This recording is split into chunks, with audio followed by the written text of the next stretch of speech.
Vamos lá, que o mano que eu vou chamar pra taverna lá, que ele fala que a gente vai falar de Pokémon, mano. Esse canal aqui é muito interessante, que parece que é um canal de ensaio. Eu cheguei a assistir o vídeo de. Eu cheguei a assistir um pouquinho do vídeo de Persona 4 desse mano aqui, mas depois eu saí do vídeo pra não tomar spoilers, aí eu fui assistir o anime. Ou seja, eu perdi a experiência de jogar o jogo, mas eu vou jogar Persona 4 Golden, que não é o jogo original, mas tem coisas do jogo original. Enfim, quando Pokémon sai da rotina, por favor, se inscreva no canal, deixa o like, comente e apareça nos próximos vídeos. Falou.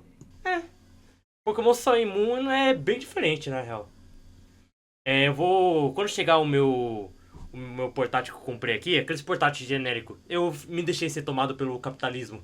E apareceu lá no meu Instagram e eu comprei esse bagulho. Depósito de lixo aleatório. É isso aí. Que nem o meu repositório lá. Existe um momento dentro da Olá. jornada do Ash em Pokémon que, quando criança, sempre havia me encantado por ser algo Ah, totalmente diferente cadê? do que eu tava Água. acostumado a assistir. E Uhum. principalmente pelo momento que ela se passou. Eu imagino que todo O Pokémon eu assisti o Pokémon na Netflix, a primeira temporada do anime. Eu assisti de verdade mesmo Pokémon XY e um pouquinho do Pokémon Diamond Pearl. E eu assisti também o Black and White, mas a gente não fala do Black and White, que é uma Todo merda aquele mundo se anime. lembra do que sentiu ao ver quando criança a cena do Ash perdendo a sua primeira liga porque o Charizard se recusou a lutar. E eu sei que ingratidão é a palavra mais frequente usada nesse caso, mas pra Uhum. mim ela consegue ir Que além merda, disso mano. sendo bem pior. Não só pela cena que ficou marcado, mas como esse episódio inteiro é um sentimento de Não, frustração que eu nunca matava esse termina. A bicho, equipe na Rocket moral. conseguiu fazer o seu pior e, resumindo, pro Ash chegar 10 minutos atrasado na batalha, ele teve que ser sequestrado, sofrer um acidente de caminhão, batalhar, sofrer um ataque de fumaça e, enquanto corria de bike, ser pego de novo numa armadilha aérea pra no último minuto chegar no campo de batalha pelo céu com a ajuda do Pidgeotto tão esgotado que nem pôde batalhar, pra depois de tudo perder da maneira mais cruel possível contra seu grande amigo Que por causa do merda. seu Pokémon mais forte, que simplesmente não quis lutar. Era óbvio que o Ash ia ganhar do Pikachu do Reach, talvez com uma certa facilidade, e todo mundo sabia disso. Logo na sua primeira liga, ele poderia ter ido mais longe do que top 16, mas, sendo bem honesto, essa é talvez a melhor derrota do Ash, olha que ela ainda tem coisas bem questionáveis. O ponto é Caralho. que Ash Encanto não Não, ele era é um um merda, bom na treinador. verdade. No episódio seguinte, seus próprios amigos dizem isso pra ele. Ele perdeu porque não soube treinar seu Charizard, e olhando a temporada como um todo, das 8 insígnias conquistadas, 4 foram dadas pra ele fora de batalha. E se quiser Sim, colocar cara, no não faz bolo, nenhum sentido. Ele não teve mérito nenhum nos bagulhos dele. Gary enfrentou Giovanni e Mewtwo no ginásio de Viridian,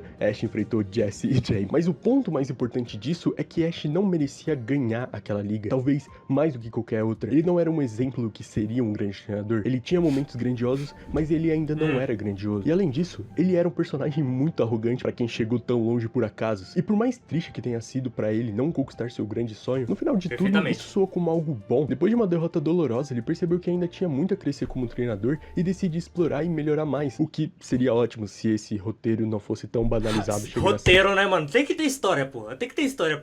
Não, eu falo isso não ironicamente por causa que tem que ter história, pô. É sempre aquelas merdas que acontecem no roteiro que quando os caras não têm ideia do que pra onde que vai, eles vão pra qualquer lugar. Tem gerações que se resumem a isso. Mas por mais que o anime de Pokémon carregue esse roteiro tão repetitivo, é encanto também que, diferente da maioria, nós temos um caminho de redenção. Não exatamente pra dar profundidade a Pokémon, mas sim porque o arco das Ilhas Laranja foram um filler, enquanto o Pokémon Eu Gold não e assisti Silver ainda não esse haviam arco. lançado. Mas eu devo dizer que isso caiu como uma luva. As Ilhas Laranja, pra mim, como criança, eram mais Ó, puro suco do que a o música anime de Pokémon deveria ser. Não é como efeito se eles sonoro do Pokémon Legends Arceus. desgrudasse da ideia central da franquia, pelo contrário. Sobre a exploração, a ideia de viajar nas costas de um Lapras com Misty e Tracy, parando em ilha por ilha que tinha uma cultura e uma situação própria, era ótimo. Por ser um filler, você poderia ver coisas exclusivas, Filler, muito né? adaptadas para os jogos, como É claro. a Ilha dos Pokémon Rosa, o Grande Onix de Cristal, ou uma enfermeira Joy ambulante comicamente forte. E sobre as batalhas e desafios, o que dizer? Pela primeira vez, Pokémon mostrou que poderia ser algo além do que se prender a ginásios. Eles poderiam usar outras vertentes para analisar a performance do treinador. Por isso vemos Ash desafiando a si pode mesmo pá. para conquistar as 4 insígnias. As batalhas ainda existem, claro, mas poderia ir além. Você viu um lado mais engenhoso do Ash e de seus Pokémons fora de batalha, como a parte da corrida do trenó, o que te permite ver uma sinergia maior entre treinador e Pokémon. E é justamente nesse arco que Ash e Charizard fazem as pazes, porque Charizard percebeu que Ash como treinador evoluiu e tudo termina de forma épica com Pikachu vencendo o Dragonite, dando dando a Ash o título de campeão das Ilhas Laranja. Por isso que acima de uma redenção com o Ash ganhando batalhas por mérito próprio, eu enxergo as Ilhas Laranja como uma quebra na rotina, resumindo, férias. Porque, diferente de Kanto, só quando o Ash conseguiu sair da sua rotina de batalhas de ginásio e ver o mundo de uma nova perspectiva, só quando ele esteve ligado com todos os Pokémons, ele conseguiu crescer, ele conseguiu vencer e perceber por que ele tá nessa jornada, antes de continuar sua aventura por Johto. Tá bom, só quando a região não importava ele conseguiu vencer, mas você entendeu o ponto. Ash cresceu um pouquinho, mas cresceu. Todo esse monólogo sobre essa temporada se reflete em algo que Pokémon no geral tinha nas mãos o tempo inteiro e demorou muito pra perceber. Ou melhor, por que perceber? Durante 6 gerações, o desafio dos ginásios sempre foram algo tradicional nos jogos. Você poderia mudar os personagens, a história, a direção, os puzzles, a estética, o gráfico, mas nunca a ideia central, porque simplesmente todos estavam satisfeitos e isso rendia. Toda mudança era feita de forma superficial, o que pelo menos engrandece a fórmula, seja das batalhas ou da história, mas nunca tocando nos preciosos ginásios. Afinal, para muita gente, isso era o que definia Pokémon. Até 2016. A 7ª geração de Pokémon chegaria com uma mudança grande. Ela seria disruptiva com o que a série foi até o momento, ao mesmo tempo que seria um retorno ao passado. E o porquê só agora? Os caras não deixam os malucos descansar, na moral. Pokémon faria 20 anos de franquia, e numa entrevista de Junichi Masuda e Shigeru Mori falaram sobre a mudança que teria no novo título, onde basicamente o 20º aniversário seria o momento perfeito para testar novas coisas, mirando em um novo público, ao mesmo tempo tentando agradar o antigo. Seria uma nova forma de experienciar Pokémon num console como o 3DS que os permitiriam entregar algo de qualidade muito acima da média a tudo até agora, que pudesse suportar todas as suas ideias elaboradas com o tempo. E é até irônico, mesmo que não tenha uma correlação propriamente dita, um arco filler como as Ilhas Laranja, que explora apreciar os pequenos momentos da aventura e que não fala apenas sobre ser forte por força bruta, e sim em todos os outros âmbitos de treinador e Pokémon, foi o primeiro passo que Pokémon deu para que Alola pudesse nascer. Engraçado que personagens que não tem... personagens randoms têm animação, mas personagens que de relevância...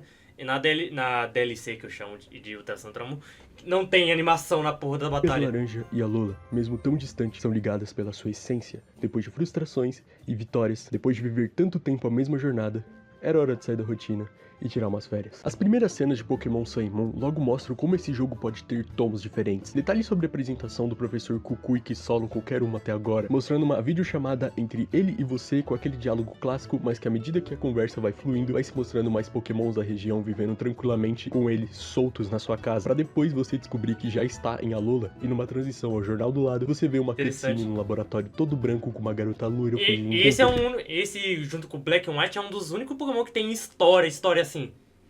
Que é bem mais aprofundado no Ultração e Tramon, na bolsa, que consegue escapar por causa de um brilho estranho, e aí toda a introdução começa. E antes de mais nada, eu quero falar sobre a introdução de Sun e Moon primeiro, mais especificamente a escolha do inicial. Uma das coisas ditas na entrevista de Shigeru Mori durante o lançamento é que o próximo título buscava uma aproximação entre os mundos. Então, a ideia primordial de Alola é que o vínculo de Pokémon e humanos estará mais forte do que nunca, e por isso será mais explorado. Você pode ver isso logo de cara, momentos antes de pegá-lo, na cena em que conhece a assistente do professor, Lily, e seu misterioso Cosmog, que estava sendo atacado por Spearows, onde pra salvá-lo, o guardião da ilha Melimeli, Tapu Koko, aparece e deixa uma Sparking Stone, te vendo como um tipo de o escolhido, talvez. Então, quando você conhece o Kahuna-Hala, é ele, ao invés do professor, que entrega as opções Litten, Rowlet e Popplio, onde mesmo que você tenha o escolhido, os papéis se invertem e o inicial deverá te escolher como treinador, o que ele nunca vai te rejeitar. É só uma cena bonita pra dizer que dessa vez ele te escolheu. E isso fica muito claro durante o jogo. Ele não fala que você escolheu o seu Pokémon, mas sim o contrário. E esse vínculo com o inicial é muito único e se estende por vários momentos dentro dos jogos, independente da versão. Nessa parte mesmo, no Ultra, você pode ver várias cenas do seu inicial solto, mais pra frente ganhando o Z-Move próprio dele, seguindo o XY, um movimento exclusivo, e por fim, não era necessário. Mas a cena em que você vai enfrentar a Elite Four e o seu inicial sai da Pokébola por vontade própria e fica te encarando,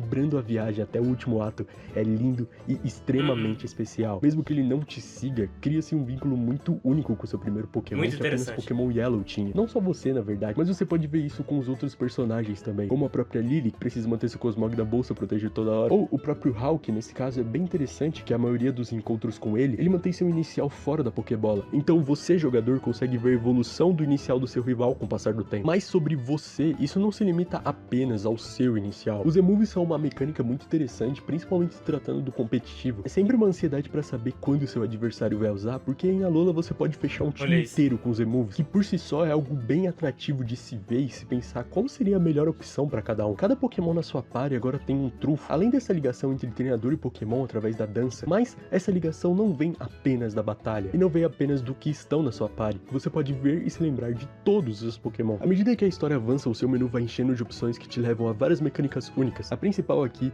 é o Poképélago, onde você pode dar uma importância para os seus Pokémons da box. Olha isso, mano, ainda é pixel art o bagulho.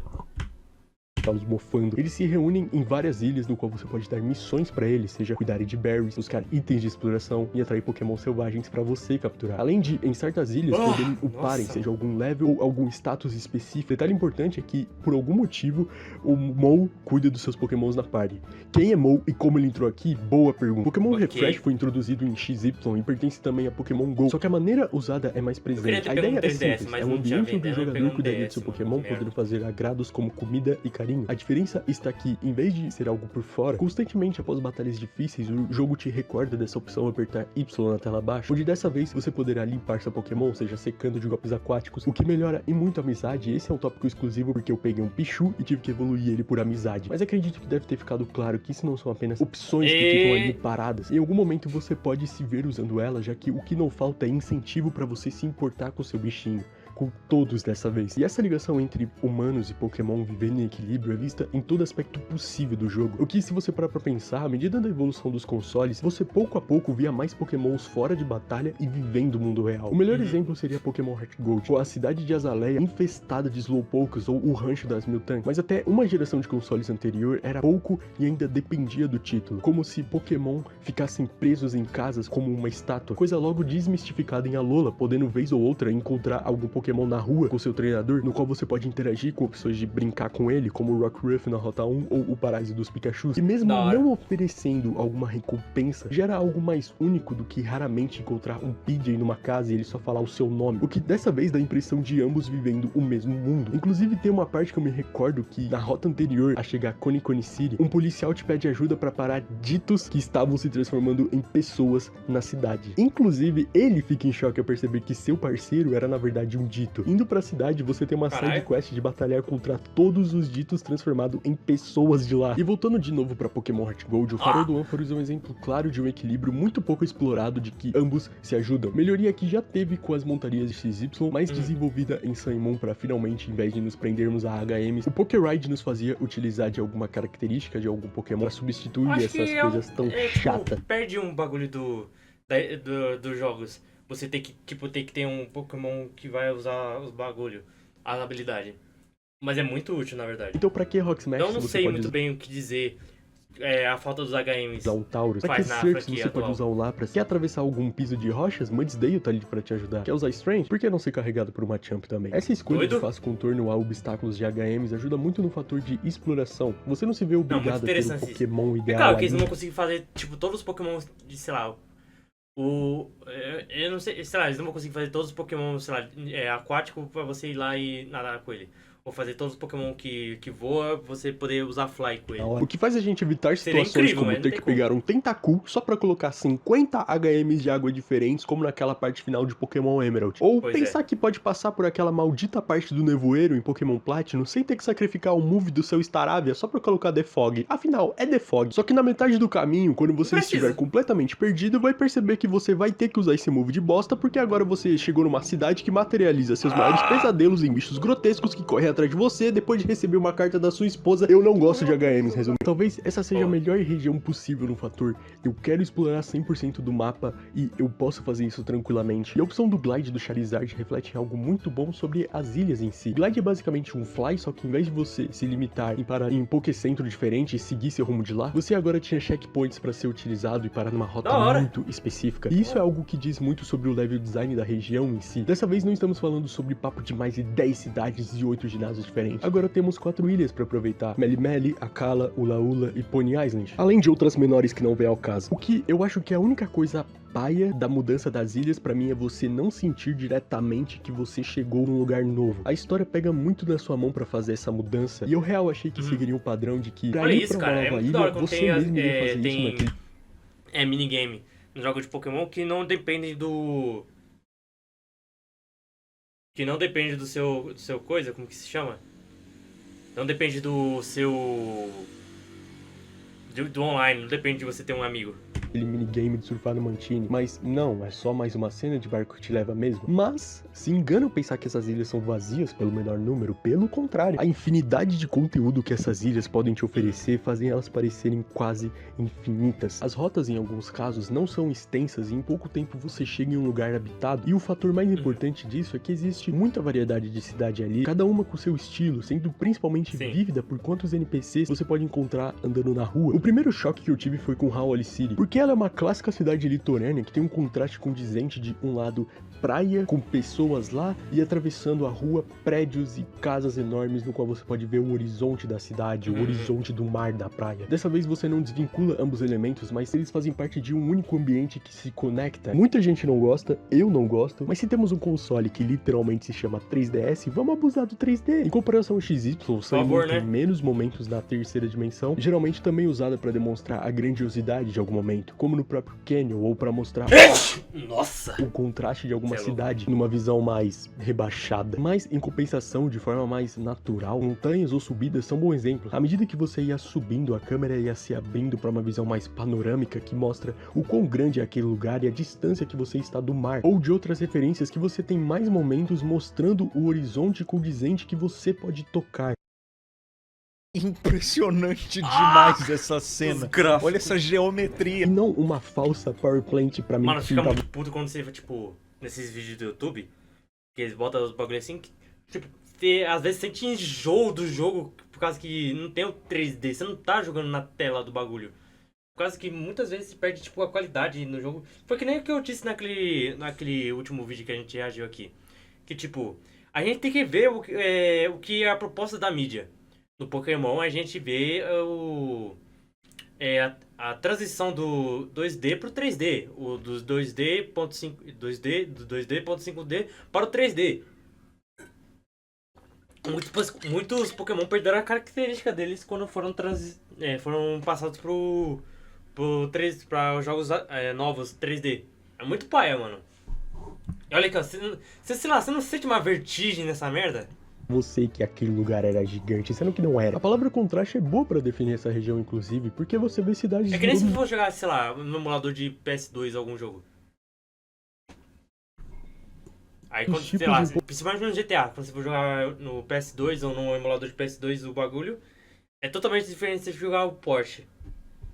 Até porque existe toda aquela palhaçada e não vou dar uma de Bruno Hatak aqui. Pouco tempo, mas que sente que fazem parte do mesmo lugar. Paniola Tal é uma cidade velho oeste com poucos habitantes, e são esses mesmos poucos habitantes que a poucos passos dali você os encontra em um rancho, ou em Maliciri, que subindo a cidade você encontra uma planície cheia de treinadores e um palácio no estilo mais oriental. Às vezes, nem cidades são, podem ser conjuntos de trailers, uma rota ou duas casinhas ali separadas do lado da praia. O ponto é o mesmo de Hawali. As mudanças nesse caso são graduais. Claro que nem todas conseguem fazer isso, porque chega a ser cômico você ir pra esquerda da sua casa, cercada de matos e coqueiros, e ver uma grande cidade separada por uma mera listra de asfalto. Mas na maioria dos casos, você acerta muito bem nesse fade de novas áreas. E não me entenda mal, eu gosto das cidades também. Elas fazem um trabalho impecável no fator de se ambientar com elementos da região e falar apenas sobre elas e não sobre uma tipagem. Ou nem cidades elas poderiam ser consideradas, porque são tipo duas casinhas ali. É uma cidade que se dispersa em meio ao mapa para dar uma impressão que ele é maior, mas por isso a grande maioria o maluco do Pokémon Black esquecíveis.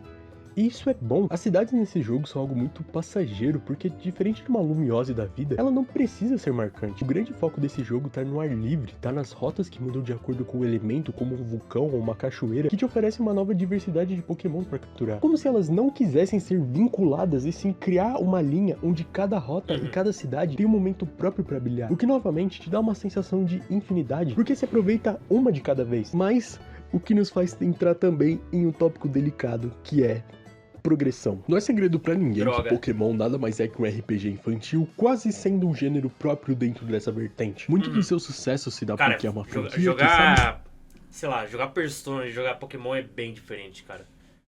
Puta, é bem diferente. Porra, eu fico putaço que agora no Persona eu tive a paixão de ficar tão... De eu ficar tão sem paciência. E olha que eu nem tava morrendo muito. Que eu ficar sem paciência Que eu fui lá... Não, se foda essa merda. Eu fui lá e botei no Pacífico. Cara, eu quero jogar o jogo. Eu quero ter a experiência da história do bagulho. Eu não quero passar raiva, não. Ah, não, mas você tem que fazer gerenciamento do... Não, cara, para. Eu quero jogar o bagulho. Me deixa jogar. Se reinventar, independente do seu título, abraçar todos os públicos, sejam aquelas primeiras... É diferente do Pokémon que, tipo, o seu level influencia a batalha. Às vezes você pode estar até com Pokémon que não... É um time de Pokémon que não faz... Que não é compatível, sei lá, com o ginásio ou com a parte do jogo. Mas se você tiver os levels suficientes, você consegue passar. Agora, se você for jogar outros RPG, principalmente da Atlus...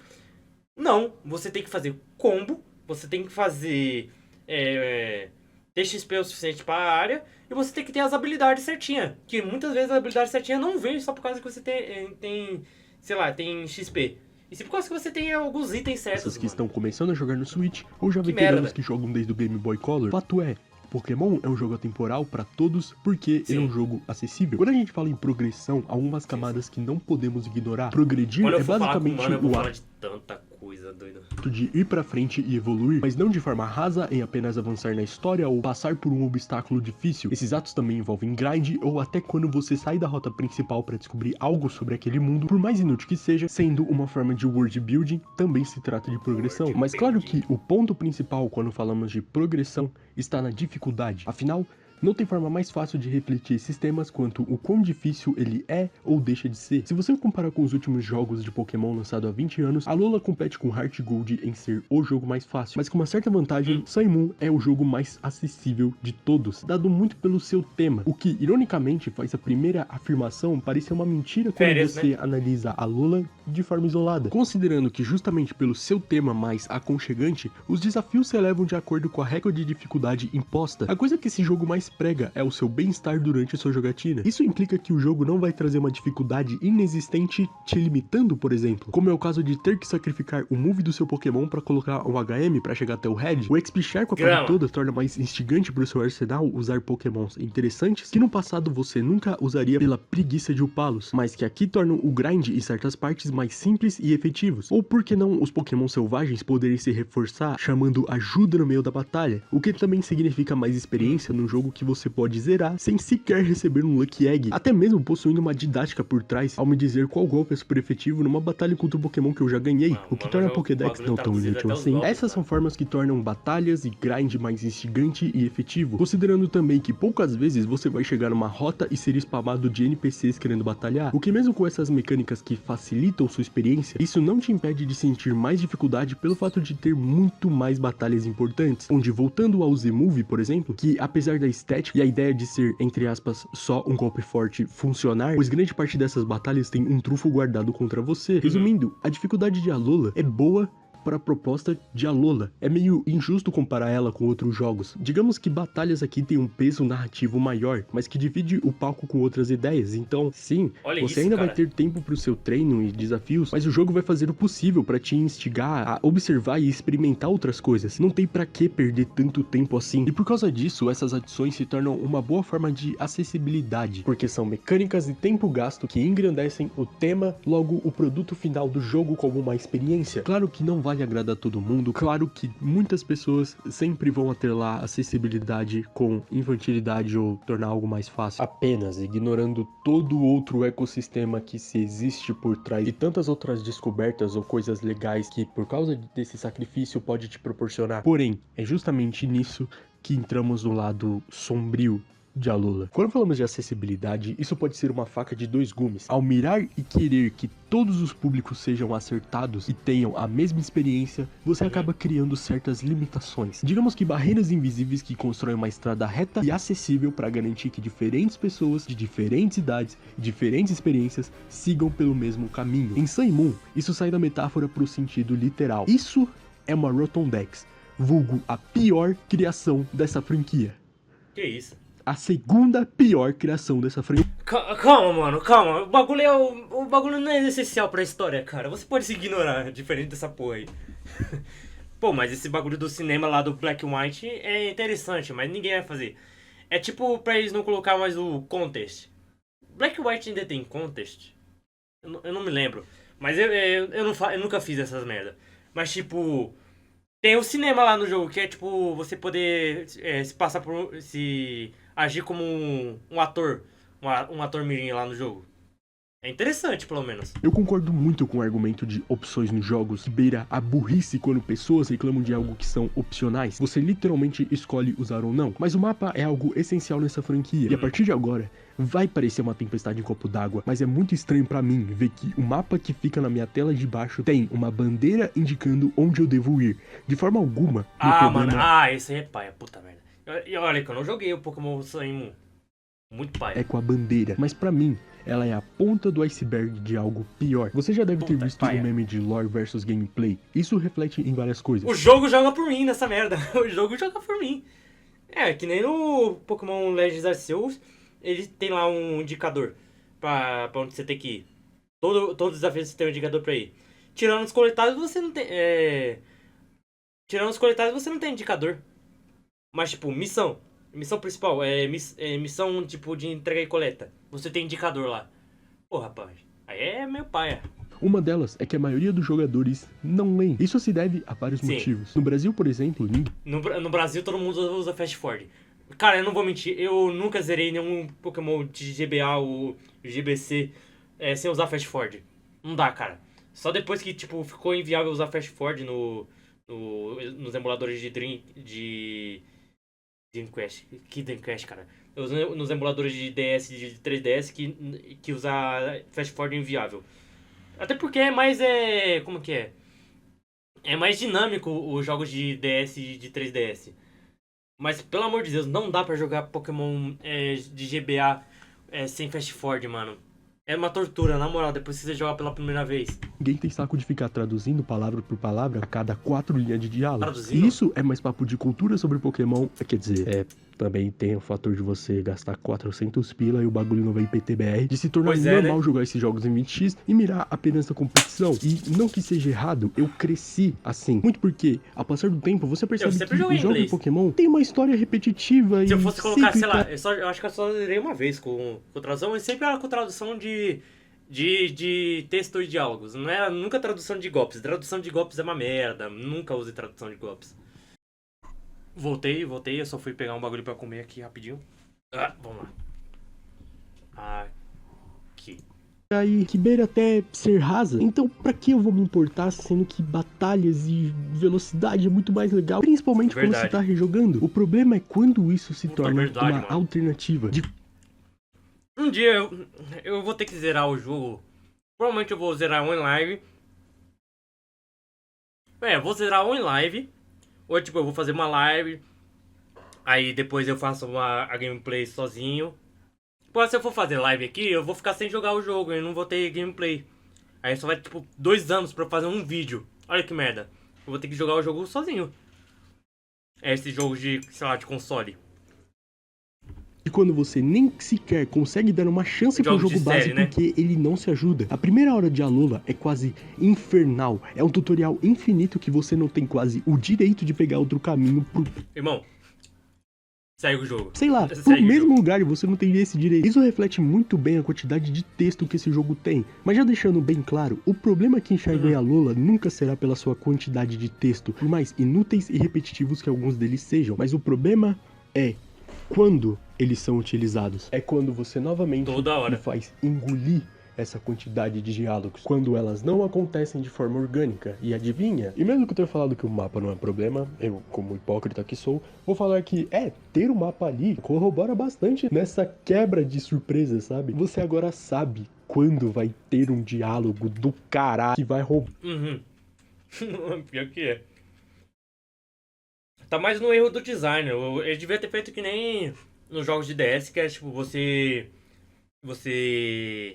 só tem um mapa na parte de baixo da tela. Se você for lá e clicar na parte de baixo da tela, eu vou clicar lá na parte, vou clicar nas opções, aí habilitar o mapa, ou habilitar os minigames ou gimmicks do jogo. que tem debaixo, na tela de Vai baixo. metade do seu tempo, tá ligado? Alola é de longe o jogo mais linear da franquia. Existe algo chamado senso de progressão. É algo Não muito existe intuitivo aqui. É e tão autoexplicativo. E parece que As Alola coisas não falam tem na isso. rápido Parece que demais. Saimon tem tanto medo de você não se importar com a história que segura na sua mão e te joga em cutscenes apenas pra você aprender a ler. Por isso que ela vai História, pelo repetir menos. a mesma informação na Rotom-Dex cada vez que você entrar em um lugar novo pra você não esquecer o que deve fazer. Nós não queremos que você desvie do caminho que traçamos, por isso não te daremos outras alternativas. E É mesmo isso. que tenha bandeira, não é como se você fosse se perder, sabe? Tem literal NPCs falando que você não pode ir por aquele caminho porque sim, ou o mapa estar bloqueado. Olha essas duas cenas divididas em 3 atos. Primeiro, cutscene de você chegando em um lugar novo. Aquele lugar gigante parece incrível pra explorar. Segundo, você tem o controle e parte pra explorar. Terceiro, começa outra cutscene em menos de 1 minuto. Só Porra. pelo fato de você ter andado pra frente. Entendeu como você está preso nas rédeas da cutscene? Que sua suposta exploração foi totalmente superficial? Apesar de eu amar esses personagens, eu me pergunto pra que você vai colocar diálogos no protagonista que nem mudam o rumo da conversa. Obviamente, esse vídeo inteiro é só um verdade. amontoado de experiências pessoais que eu tenho com esse jogo, mas mais do que nunca eu sinto que a bandeira e as cutscenes criam um senso reverso de progressão, um senso de que ir contra a bandeira, os diálogos, parecem ser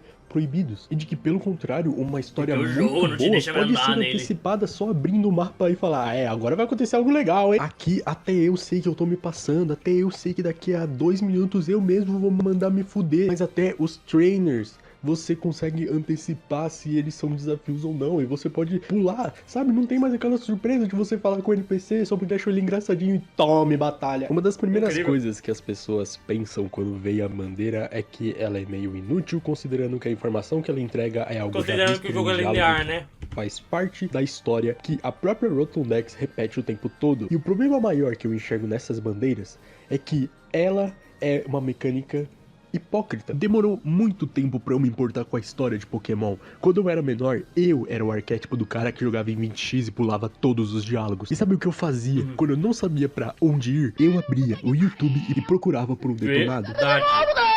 Longe Eu assisti a série do Montavon de Pokémon Fire Red. Eu fazia isso, porra. Só foi anos depois que eu comecei a jogar jogos de verdade por mim mesmo.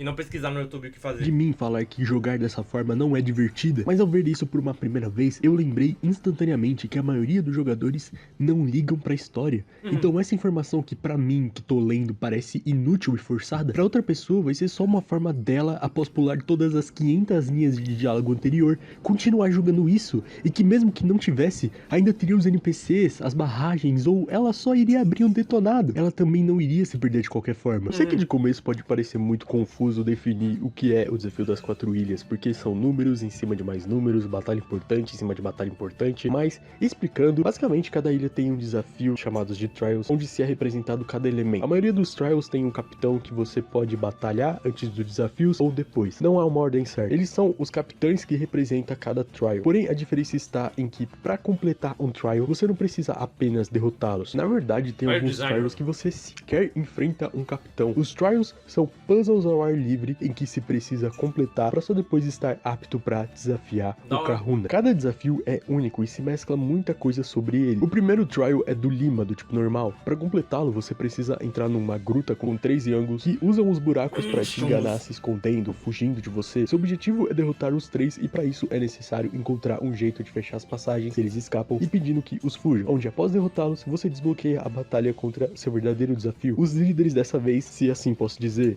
são os próprios Pokémon. No caso, são os Pokémon Totem, que protegem um Z-Move específico, onde você está passando por um teste para provar se é digno ou não de conseguir. E antes de falar sobre os Totem, eu queria dar uma profundidade maior sobre os desafios. É fato que por muito tempo, ginásios se limitaram apenas à parte de desafio, e não teria problema algum se, com o passar do tempo, esse foco não limitasse os jogos obrigando a repetir puzzles. Pode parecer estranho falar isso, mas quase ninguém se diverte em um ginásio, e isso é bom? Depende. Eu acho que o peso de ser um desafio não atrapalha a via de entretenimento. Pokémon no fim do dia é um jogo infantil que fala sobre competição, mas de uma forma colorida. Eu posso pegar o Bulbasaur porque ele é o meta da região, mas Charmander, mesmo sendo pior, é meu Pokémon favorito e por isso eu vou com ele. Eu gosto do ginásio de Heart Home, do Platinum, por causa disso. Pra mim, a graça desse ginásio é tentar contornar o desafio e não ser pego pela lanterna dos trainers enquanto acha a porta correta. Existe a parte de consequências ali, ocasionando em batalhas, mas existe a parte divertida de uma competição com você mesmo, o que é um caso raro Claro, considerando que depois você volta aos Brocks, Sabrinas, aos Prices. E particularmente em Alola, eu não sinto isso. Sendo sincero, aqui foi o primeiro desafio que eu ri. O desafio consiste nesse grupo de Marowaks dançando 2 vezes, só que na segunda dança vai haver algumas diferenças em comparação à primeira, onde você tem que mencionar qual a diferença na pose final. Coisa que é muito simples, você só fala que na segunda dança o Marowak tava com o braço levantado em vez da primeira. Mas nada te prepara pra isso. Hein?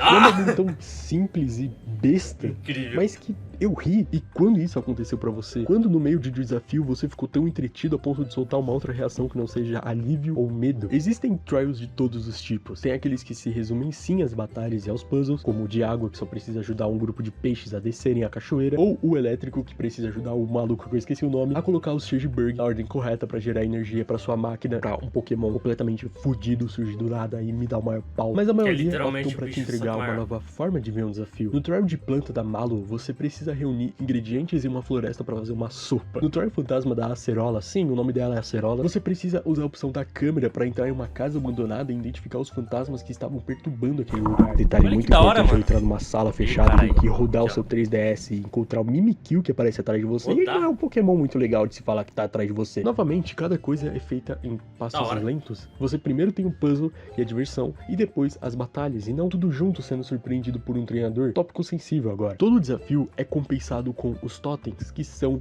difíceis para um caralho. Porque é um desafio injusto. É um Pokémon já forte que é buffado em mais 2 em todos os status, e não satisfeito pode chamar um outro Pokémon para ajudar, se tornando um 2x1. E são ajudas programadas, ou seja, temos um totem de Lurantis. Sua ajuda pode ser o Castform, Trumbake, Coffee ou Kecleon. Um desses 4 tem Sunny Day, e o Lurantis tem Solar Blade. Acho que você já entendeu onde eu quero chegar. As ajudas não são apenas um outro Pokémon te batendo, mas literalmente ajudas. Alguns deles servem para buffar ainda mais o totem. E não existe exemplo pior do que é um totem do que o último trial de Ultra Sun, liderado pela Capitã Mina. Depois de realizar seu desafio, estranhamente ainda estamos na sua casa em Pony Island, até ouvir Ok. alguém batendo na sua porta, numa cena digna de filme de terror. Ela bate com tanta força que abre, e na sua visão, vemos o maior pesadelo do protagonista sob seus olhos.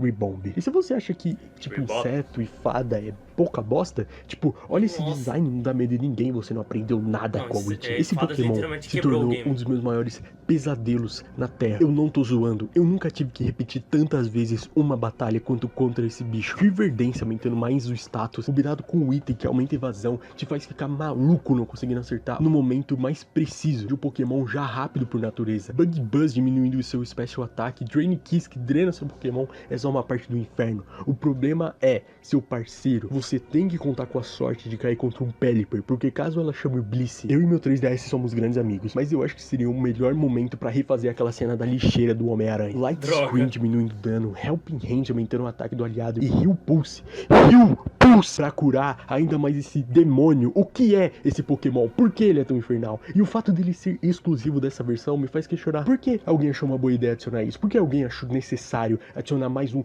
trial, só que do Satã? Uma coisa que eu acho legal sobre os trials e em Pokémon no geral é quando eles não Brisada. prendem certos personagens a uma função específica. Em Pokémon Black, por exemplo, você pode ver vários momentos dos líderes protegendo sua cidade e interagindo do lado de fora. E os trials bebem muito dessa fonte. Os capitães e os Kahunas não são intocáveis. A maioria deles vem falar com você. Depois do seu trial, você pode vê-los interagindo com outras pessoas, assim como eles mesmos, e são personalidades muito legais de ter perto e ver eles conversando. Não é à toa que o anime coloca todos os capitães para interagir com o Ash de forma cotidiana. O trial da mina, por mais simples que seja, reflete isso. Consiste em reunir uma apenas de todos os capitães enfrentados até agora, no qual você pode vê-los de uma outra maneira, mais leve ainda, e que dá uma sensação de união, porque um se conecta ao outro. Até os Kahunas não são temidos, menos a Olivia, eles funcionam de uma forma diferente, porque essa não é a ideia central deles. Vendo de fora, eles são protetores da sua ilha, são personagens que desde que você pisa em um lugar novo te acolhe, a própria Olivia fala isso. E durante a sua estadia na ilha, é como se você fosse filho dela. A Rapu é a última Kahuna, mas ela aparece na segunda ilha e desde lá cria-se um tipo de amizade barra mentoria. Ela te ajuda em muito ao decorrer da história. Não só ela, mas o Hala, ele literalmente deu pra você seu primeiro Pokémon em seu Z-Wing. Não dá pra criar uma imagem que não seja de conforto e leveza sobre as ilhas e sobre eles. E é aí que eles te pegam, porque todo mundo tá bem com o outro. Até você começar a ouvir aquela musiquinha, a batalha começar. Mais do que nunca, você sente essa mística de desafio. Todos os Kahunas nas batalhas ficam sérios e te passam uma sensação que nenhum líder pode te entregar. De contraste, de separação entre pessoa e desafio. Porque é uma ansiedade que surge de uma forma muito repentina, mas que sempre esteve na sua cara que esse momento ia chegar. Você só esquece. A batalha contra o Nanu é engraçada pra mim por causa disso. Porque temos os eventos do Team Skull, que ele participa meio de canto. Esse design de fudido ajuda bastante. Mas esses eventos é algo que rouba a sua atenção. Acontece que quando tudo acaba e você tá indo pra um outro lugar da história, ele só chega no meio da rua mesmo, fala que é o Kahuna, e batalha contra você. É comicamente do nada que isso acontece, não tem preparação. E sinceramente, se ele não me desafiasse, eu ia esquecer que ainda tinha um desafio Kahuna pra fazer. E eu queria reservar esse espaço no vídeo pra deixar claro o quanto eu amo esse desafio e o quanto ele significa pra mim. Os desafios Kahuna são um resgate ao passado, fazendo tudo que eu sempre desejei que Pokémon abordasse. É como se eu estivesse vivendo umas Ilhas Laranja, só que melhorada. Eu gosto de batalhas, mas Pokémon pode ser algo além disso. E tanto os Trials quanto os Kahunas abraçam isso. Eles te acolhem, fazem você sentir várias coisas, desde alívio, medo, até alegria, que no fim fazem cada experiência nessas ilhas valerem a pena. Que, como tudo que eu disse que a Alola representa, não se limita a desafios, mas sim a união de pessoas, de respeitar o espaço dos Pokémons, de abraçar uma cultura diferente. E esse é o ponto principal. A Alola é um grito cultural no que, se você perceber, cada mínimo aspecto sobre esse jogo individualiza algum ponto. Os Trials é uma forma fácil de entender. Cidades não são mais decoradas para representar tal ginásio, mas o próprio mapa cumpre esse papel para enfrentar alguém. Você precisa agora navegar em cachoeiras, subir vulcões, entrar em grutas e florestas, desbravar canyons, realizar experimentos e até entrar em casas abandonadas, o que fazem essas 4 ilhas, mínimas 4 ilhas, parecerem enormes e que uma coisa completa a outra. Você vê um vulcão e lembra de um Pokémon, mas também de uma pessoa e no fim de uma experiência. Isso se reflete nos emoves que você ganha, que não são como as insígnias que só ficam ali de decoração, mas sim você usa elas durante a batalha. Cada pequena coisinha aqui se ajuda. Por conta da criação da Liga Pokémon no final da história, muita gente tende a confundir ao pensar que o desafio das ilhas é só um ginásio ao ar livre. Isso não tá totalmente errado pra nós como novos jogadores. Porém, é importante entender o desafio das ilhas como algo à parte da liga. Até o último ato dessa história, isso nunca se tratou de uma jornada meritocrática de te coroar como o treinador mais forte de tal lugar. Na verdade, ser o treinador mais forte de Alola nunca esteve em cogitação até o último ato. Esses desafios, na verdade, são provações, é uma jornada sobre se provar digno como habitante de Alola. E principalmente, um rito de passagem claro que reflete o seu amadurecimento como treinador em batalhas cada vez mais difíceis, mas também como habitante do mundo Pokémon, que entende a importância e a individualidade de cada pequena coisinha nesse mundo.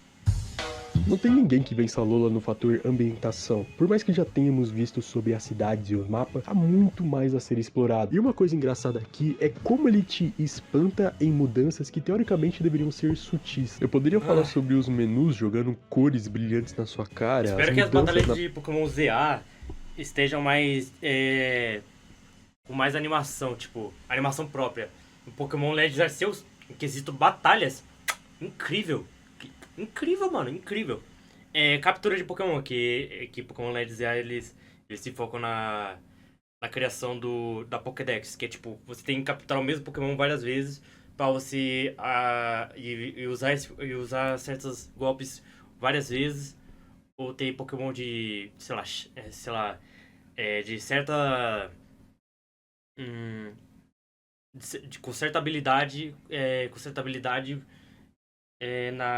na sua party. É muito interessante. Aí parece que o Legends vai se focar no combate, já que agora vai ter a mecânica de você se esquivar dentro do jogo. Eu acho que vai ficar meio paia se eles focarem nesse bagulho tipo Pokémon. Não, porra. Tem que ser RPG, mano. Na batalha, jogando as opções para extremidades, eu poderia falar sobre a primeira vez que você entra num Pokécentro e percebe tudo diferente logo de cara. Não sendo mais aquele ambiente branco com alguma alteração aqui ou ali. Ou por que não, as músicas como do próprio centro. A maioria delas tem mais uso de instrumentos com aquela vibe havaiana que vocês estão ligados, mas isso também é o mínimo. A grande mudança de Alola é a de sempre. a Pokédex. Cada jogo de Pokémon acaba sempre trazendo uma Dex antiga exatamente pelo que você tá pensando. Além de mirar num público novo, é se pensado em como agradar o antigo. Não tem forma mais fácil de se tornar alguém familiar do que adicionar os clássicos Pikachus e Charmanders. Só que existe um limite sobre até quando isso é bom. Black White 1 é uma jogada se pá genial, redesenhando os Pokémons da primeira geração, o que traz uma ambiguidade de familiaridade e inovação, que de tabela revela algumas hipocrisias. E Alola, como o próprio Shigeru havia mencionado, como uma região que tem como pilar central trazer os antigos jogadores de volta pra experienciar Pokémon. É muito pai que eles, tipo, acabou a criatividade. E agora só estão fazendo forma regional e sei lá, forma regional, cara.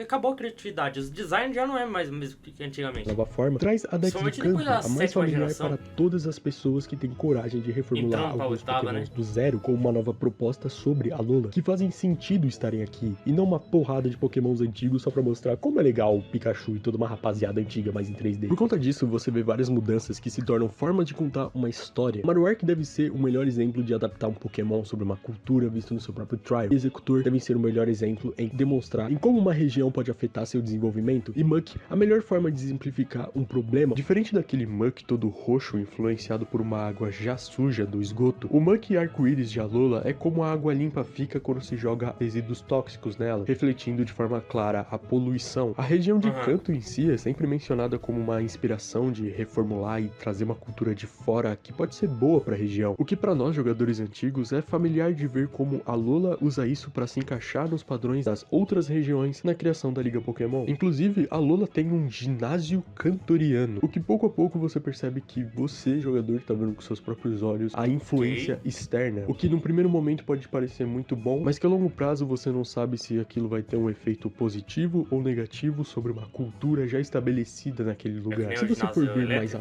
fundo, vai perceber que a Dex de Alola é meio sombria também, porque ela fala da colonização do Havaí, a influência dos Estados Unidos e do período de imperialismo japonês. Então, quase todos os Pokémons aqui trazem uma referência sobre invasão, extinção e as mudanças que ocorrem por esses atos, como uma linha evolutiva do Geodude agora ter o tipo elétrico, adquirindo um canhão por qual ele lança seus ataques nas suas costas quando vira Golem, mostrando a industrialização e a militarização. Gatos, por exemplo, não são nativos do Havaí, são uma espécie invasora trazida pelos seus colonos, algo que fica bem claro no Litten na sua última forma, se transformando num lutador de WWE, uma das formas de entretenimento mais famosa dos Estados Unidos. Pokémons objeto como Deu Mais refletem a invasão sendo uma âncora e o tempo passando com algas grudadas pelo seu corpo. Eu acho que aqui é o único lugar que você vai ouvir sobre ecossistema abertamente com a cientista Waiko falando que Toxapex caçam Corsolas. Mas falando por mim, eu não sou tão fã assim da Dex de Alola. Eu acho que tem muitos Pokémons interessantes isoladamente, formas regionais são legais e tudo mais, porém demora muito tempo pra você encontrar um Pokémon nativo daquela região. O que na teoria eu posso falar que faz sentido, tem todo aquele tema de invasão, mas na prática, não, eu não quero ficar batalhando contra Baniri no primeiro mato. Enfim, a Dex de Alola é muito vasta pra ficar dando exemplo por exemplo, porque alguns Pokémon são inspirados em apenas raças de animais invasores, que não dá pra ficar contando história por história. Eu só mostrei alguns que eu acho interessante, em que o próprio visual e as mudanças falam por si só. Se quiser saber mais, tem um vídeo insano do meu professor Kaká mais Pokémon falando sobre todos... Esse maluco aí, eu me decepcionei bastante com ele. As inspirações e os... Porque ele viu que ele não foi chamado lá pra participar do bagulho da Nintendo, que se tornasse lá um representante da Nintendo do Brasil. Aí foi lá e começou a fazer, sei lá, posicionamentos, começou a falar um monte de besteira. Problemas que eles refletem. Mas uma coisa que eu não posso deixar de falar sobre a Pokédex é que melhor retrata esse embate de equilíbrio e invasão. Começando com os Tapus. Alola brinca muito com aquilo que eu disse de contrapontos com esse embate. Do lado dos protetores foi-se criado 4 guardiões para proteger cada determinada ilha dessas invasões. Diferente de qualquer mítico ou lendário, os Tapus são criaturas mais fáceis de se criar uma ligação e ver um lado ambíguo, exatamente porque são eles que carregam a mensagem de Alola. Isso fica claro desde cedo. Eles são seres sagrados ao mesmo tempo que alcançáveis. Por mais que você não os veja, tem uma grande quantidade de diálogos referenciando como seres que lutam pelo bem-estar da região e como eles são adorados. De fato, eles protegem os humanos, os Pokémons e as ilhas em si. Os humanos respeitam essas lendas. É dito que os Kahunas são escolhidos pelos próprios Tapus, que pouco parece ligar pra isso. Eles não fazem isso totalmente de bom grado. Muito desse respeito que os humanos têm por eles vem do medo, já que caso algo os enfureça, eles não fazem distinção ou te olham com piedade. Eles são a personificação da natureza, então se você o respeitar e andar na linha, tudo bem. Mas caso faça algo de errado, você irá sofrer as consequências. Hala aparentemente odeia o Tapu Koko. Ele tem vários diálogos questionando sua participação, mesmo com o próprio o salvando. Ele entende que ele não fez isso por Hala, e sim pelo seu desejo egoísta de ser forte, mas também para proteger a Lola. E nada mais justo que um guardião que representa a fúria da natureza surgir exatamente quando o seu mundo está sendo atacado. O que é bem explicativo, considerando que essa ligação que você tem é um ele expande mais a história. Desenvolvido antes mesmo de você ter o seu inicial. O espírito guerreiro havia te salvado e já te confiado a missão dessa jornada, de começar e de crescer, exatamente para no fim dela, quando tudo terminar, ele mesmo te considera pronto e te chama para uma batalha, para de fato encerrar um ciclo por aquela região. Mas só deixando claro, ele nunca fez isso pela sua pessoa, apenas porque te considera forte o suficiente para ser uma batalha interessante. Mas como contraponto dos Tapus, temos as Ultra Beasts. Elas são um tópico delicado de se falar sobre, porque eu lembro exatamente a reação das pessoas quando elas surgiram. E foi todo aquele papo de que isso não é Pokémon, só que muito mais elevado. E que até faz sentido essa reclamação. Aquilo de fato não é Pokémon, não como você conhece. E quanto mais o tempo passa, pra mim soa melhor as pessoas terem um afastamento dessas coisas, porque significa que a proposta delas está funcionando. Elas são diferentes de tudo que você já viu de uma forma ruim. Elas representam o escrachado, o extremo, a invasão da sociedade sobre a natureza, em coisas que você tem implicância. Buzzwole e Feromosa são os padrões estéticos perfeitos de forma utópica, um homem extremamente musculoso ou uma mulher extremamente fina, idealizados no corpo repugnante de um mosquito ou uma barata. Se você perceber, alguns deles sequer têm rosto exatamente por isso, para você não conseguir criar uma ligação. E nisso você tem águas vivas controladoras de mentes como Nihilego, um míssil como Cestella, o entretenimento vicioso do Blasphallon, Kartana que deturpa um significado belo usando um origami como arma, ou um castelo que anda, o que por si só de design já diz muito. Mas Fortress! É o Fortress, porra! Calma aí que eu já volto. Um castelo que anda é o Fortress, doido. Tanto que Fortress é fortaleza. Voltei. Quando você viaja pro ultra espaço pra capturá-los, o significado só piora. Cada ultra eu tenho que jogar esses jogos, mano. Que mostra o que eles essencialmente são. Eu só fiquei na era do GBA e do GBC só, jogando jogos. Eu tenho um DS aqui, eu tenho um Pokémon Black, eu tenho que zerar ele. Eu tenho um Pokémon Black. O mundo do zerar ele, é escuro, dominado por... E minha personagem favorita de Pokémon é a Rosa de Pokémon Black White 2, cara. É muito carismática. O design é bonito demais também. Luz alheio, mas isso porque ele tá absorvendo energia de forma desenfreada. Ele, como vários fios desencapados, reflete a sobrecarga, ou seja, ele é o problema ali. A ideia do Guzzlord é aterrorizante por isso. É uma cidade completamente em ruínas, só tem um habitante lá que por algum motivo se mantém ali, talvez por medo ou por talvez não poder escapar. Não existe nada naquele lugar além de incógnitas e um bicho com uma fome insaciável que come tudo que vê pela frente. Só que quando você começa a reparar nos detalhes, começa a se recordar de um padrão já visto, as frases deixadas nas placas, o formato da rua e alguns acordes numa música que por si só já tá revertida. Olha! A deturpação da então Terra. Você vai perceber que todos esses mundos alternativos poderiam ser o seu, mas 2000 anos no futuro ou 2000 anos do passado, e que aquele lugar todo destruído é na verdade Hawali City. Mas o que aconteceu? Mas o pior deles é sem dúvida Tinha que ser a mãe do o Necrozma. Essa é uma Ultra Beast diferenciada. Ela não é propriamente um invasor, mas se tornou o reflexo da falta de equilíbrio de quando a própria natureza rebate, a vítima se tornando o agressor. Na versão Ultra, desde a primeira rota, você conhece dois personagens exclusivos daquela versão, o Ultra Recon Squad. Eles são nativos de um lugar chamado Ultra Megalópolis, um mundo que um dia caiu na escuridão sem sua luz, após uma tentativa dos seus ancestrais de roubar seu poder. A luz entregue diretamente por Arceus para iluminar o ultra espaço que havia sido roubada. Durante a sua estadia em Alola, eles estudam formas de usar a energia daquele lugar para ajudar o Necrozma e recuperar a sua energia. Posteriormente, sendo enganados pelo vilão da região que tentava ser um salvador daquele lugar, mas que acabou estragando tudo. Assim, fazendo o Necrozma surgir em Alola irado por tudo e roubar momentaneamente o poder dos corpos celestes Solgaleo ou Lunala, retomando a sua forma definitiva, um dragão, ou melhor, uma silhueta de um corpo de um dragão coberto por uma luz. O seu poder da luz, no qual ele iria atrás de mais meios para se manter. Claro, se antes de mais nada você não tivesse um impedido viajando para outro espaço e vendo com seus olhos o que a ausência da luz faz em um mundo que, apesar de evoluído, era triste e vazio. Quando tudo termina, mais pra frente você tem uma surpresa nada agradável. Durante seu caminho pra Liga, consegue ver uma cratera em meio à neve, e dentro dela está Necrozma. Mas diferente da última vez, a sua versão roubada, em uma cena desse Pokémon literalmente no buraco, distante do último encontro, ele está quebrado, caído, no qual você tem a chance de capturá-lo. Necrozma é um Pokémon triste de certa forma. Ele nasceu com um propósito que foi usurpado dele pela ganância humana e que agora rebate quem estiver no seu caminho para tentar recuperar a sua essência. Ele é inconsequente sobre suas ações porque um dia alguém foi quase dele, o fazendo embarcar numa viagem sem fim. É como a natureza mesmo. Depois que o erro está feito, não tem como voltar a ser o que era, não sem sacrifícios. O anime de Sun e Moon é algo bem intrigante de se analisar. Eu sempre mantenho minha opinião de que ela é uma temporada muito boa para um momento muito errado do anime. Em 2016, depois de alguns anos de ter parado de assistir o anime de Pokémon, algo sobre ele voltaria a chamar minha atenção. Na verdade, não tinha como ignorar. Em qualquer nicho que eu entrava, tinha posts dizendo que o Ash perdeu mais uma liga, o que era normal. Só que dessa vez as pessoas ficaram bem bravas por supostas injustiças que ocorreram, de ser na final, um Pokémon de água perder para um Pokémon de fogo. Enfim, de fato, é a segunda derrota mais injusta até hoje. Ash merecia ganhar. Só que além da raiva, você via pessoas desenvolvendo mais esse pensamento de que XY, pra grande maioria das pessoas, é a melhor temporada do anime. Você tinha eu acho que é, por causa que é a temporada que mais parece um shonen. É a temporada que mais parece um anime shonen. Assim, de porrada. Porra, mano.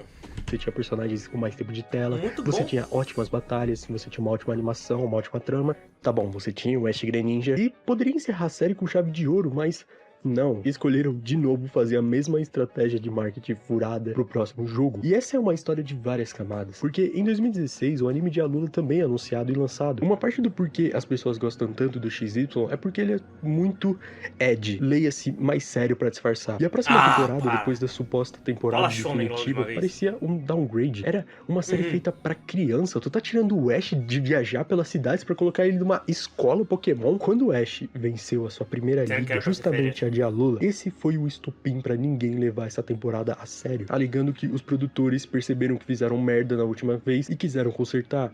Não que não seja verdade, mas existe uma certa falácia sobre o anime de Alola. Assim como os jogos, o anime cumpre muito bem essa ambientação de leveza, que facilmente é confundido, às vezes com infantil, muito por causa do traço. E pra mim, isso é algo genial dessa região, porque ela engana muito bem. Vamos lá, qual a sua missão nesse jogo? O desafio Kahuna, certo? Desde o momento, lá nas primeiras cenas que você toma conhecimento sobre isso, o ambiente te traz um sentimento muito comum pra Pokémon. Você tá com o sorridente Professor Kukui, tá com o alegre Hal e com o imponente e caloroso Kahuna Hala. Ele fala sobre esse desafio com um sorriso no rosto. Só que aí a gente entra de novo nos contrastes. Os desafios das ilhas representam aquilo que lhe foi lhe ensinado desde a primeira conversa. Uma evolução pessoal de espírito, um rito de passagem para os treinadores. E na sua visão, isso é algo muito privilegiado, considerando que você pode tentar quantas vezes quiser, mantendo o significado bonito. Mas existe algo interessante sobre isso, é que no próprio jogo, você pode ver uma visão mais realista desses desafios. Você pode ver o que aconteceria se você falhasse. Toda a região tem de praxe um time do mal pra representar algo que vai contra o que a região protege. Eu sinto muito, mas o Team Skull tá longe de ser a ameaça que você tá pensando. A visão que você tem deles é a mesma desde o começo dessa história. São um bando de encrenqueiros fazendo coisas estúpidas pelo mero querer pessoal. Eles são pessoas, Pokémons e Z-Moves, apenas para entregar ao seu líder Guzma. A maioria das situações que os envolve são, no mínimo,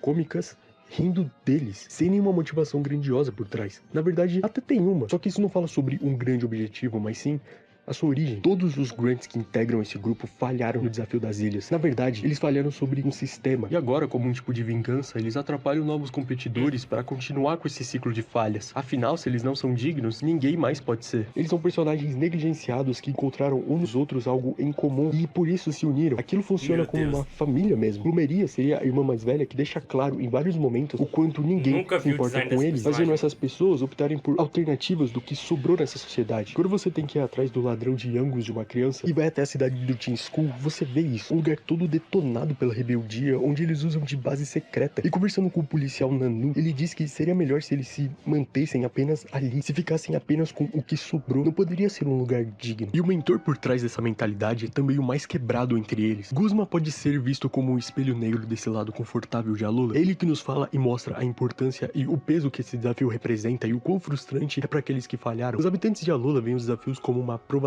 de fato de que a falha é um estigma quase irrecuperável. Não é apenas sobre batalhas, é uma jornada sobre se provar digno. E essa grande honraria é algo que seus pais queriam que Guzma alcançasse. Ele tinha potencial, mas nunca saiu disso. Em certo momento você pode encontrar a casa dos pais de Guzma e até entrar no quarto dele, onde tudo que você vai ver são troféus de bronze, o que traz um simbolismo muito vago, mas que explica quem ele é. Ele sempre falhou e nunca conseguiu chegar ao topo. Mas até que ponto isso é considerado algo ruim? Pra chegar em segundo ou terceiro, mostra que ele é bom, mas não não é bom o suficiente pra ser o melhor. E é por isso que, cansado de viver na sombra de pais que abusavam da força pra cobrar resultados, que ele foge e cria suas próprias regras, questionando quem montou esse sistema e definiu o que é ser forte ou fraco, e que pessoas que falharam simplesmente podem ser negligenciadas e viver pra sempre na sombra dos seus fracassos. Isso é exatamente como os Pokémon carregam, negligenciado tipo inseto. Aqueles Pokémons que a maioria tem um menor número de status e são mais fracos que os outros, mas como Golisopod, Guzma só precisa de um pouco mais de tempo pra mostrar o seu potencial. Mesmo com todos os dedos apontando pra ele só ignora e continua atacando. Eu recomendo fortemente você assistir algumas lutas do Guzma no anime, porque a ideia do seu personagem é muito bem desenvolvida lá. Esse cara é não ironicamente um gênio maléfico. O que o Golisopod faz com a Primarina da Lana na liga é uma versão light de Ash vs Tobias, mas além disso, com mais tempo de tela, você consegue entendê-lo melhor. Mesmo sendo totalmente contra a ideia da criação da liga, ele vai lá e participa, só pra mostrar pro Kukui que ele melhorou com o tempo e que tava disposto a ganhar dele. E esse é o Guzma, um personagem que só melhora com o tempo, uma quebra aos padrões imediatistas de Alola, que buscam que todos sejam iguais em um determinado período, e que se você não conseguiu, você é uma falha. O ponto desse personagem tá no tempo. Ele entendeu que cada pessoa segue um ritmo de crescimento diferente, sabendo a hora certa de fugir e que brilha em aspectos próprios. E quando o Team Skull encontra uma pessoa que os aceita por quem eles são, eles provam o seu ponto. Toda a trama bobinha do Team Skull no jogo é só uma fachada para que o verdadeiro vilão trabalhe escondido. Guzma seria a lua nesse caso. Ele mostra que o número 2 também pode ser forte e importante, seja lá o que força signifique pra você. O que, por mais que o jogo tente, não dá pra eu colocar Kukui e Guzma apenas como uma versão boa e ruim um do outro. Dentro de uma linha de raciocínio, eles pensam igual, mas que no fim, na hora da execução, tem divergências. Kukui, antes de ser o professor, também fez o desafio das ilhas e também falhou. Ambos os personagens começaram a respeitar o ritmo de cada treinador ali, mas de maneiras diferentes. Guzma usou isso como pretexto para criar o Team Skull e juntar pessoas que falharam nesse desafio. Ele cuidou deles, mostrando como a sociedade estava errada e que falhar não era o fim, mas sim apenas um novo passo para o crescimento. Porém, ele usa um discurso bom justamente para causar o caos em Alola, rebatendo ignorância com mais ignorância. Em suma, Guzma ainda se prende ao passado das falhas, enquanto Kukui não. Quando percebeu que não era forte o suficiente, foi atrás de novas alternativas. Ele foi pra Kanto, perdeu pra Elite dos 4, voltou pra Alola, se tornou professor e, usando suas experiências, criou a Liga de Alola, que não é uma forma de substituir o tal desafio Kahuna. Pelo contrário, mais do que nunca, ele coroaria o primeiro lugar. Diferente do Guzma, mesmo entendendo como funciona aquele sistema meritocrático que ignora os perdedores, Kukui ainda respeita a tradição, porque enxerga de uma outra forma, de que o desafio não se trata apenas de ser o mais forte, é só uma forma para que o treinador e Pokémon fortaleçam seus laços, mas que aquilo não poderia representar o fim,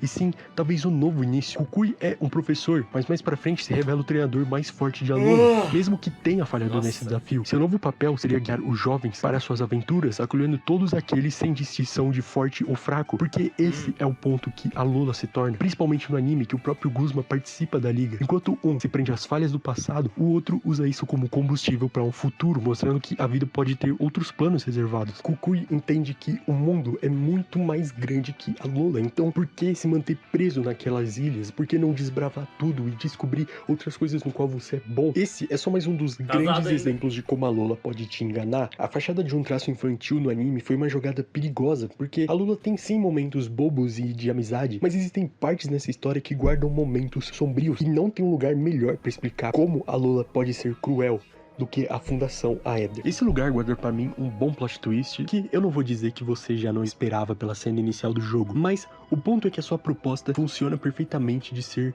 esquecido. Há algo estranho naquele lugar. Diferente das ilhas e de tudo por fora que era colorido, a fundação era só um espaço branco, exatamente por também ser o único lugar construído inteiramente por humanos. Você conhece personagens que só de bater o olho dá pra sentir que já viveu esse filme antes. Cientistas com bases secretas nunca é algo legal. A primeira impressão tem esse ar de mistério por trás. Você e Hal chegam naquele lugar onde todos te tratam bem, na verdade sendo até digno a sua proposta. É uma ONG de proteção ambiental dos Pokémon, no qual você vê essas pessoas cuidando dos Pokémon que o próprio Team Skull havia atacado. E então conhece Lusamine. A presidenta da fundação é uma personagem gentil e parece se importar com aquele mundo, falando que irá ser como uma mãe para aqueles Pokémon indefesos que os malfeitores maltratam, mas constantemente falando sobre uma tal beleza que eles guardam, ou até uma beleza de mundos que possam existir além daqui. E quando o Ultra Hole abre na fundação, Lusamine fica ficcionada por aquela água-viva, que, como eu havia dito, são designs criados para não sentir uma ligação. Ele não tem carisma, mas Lusamine vê uma beleza nela e muda sua feição, dizendo que precisa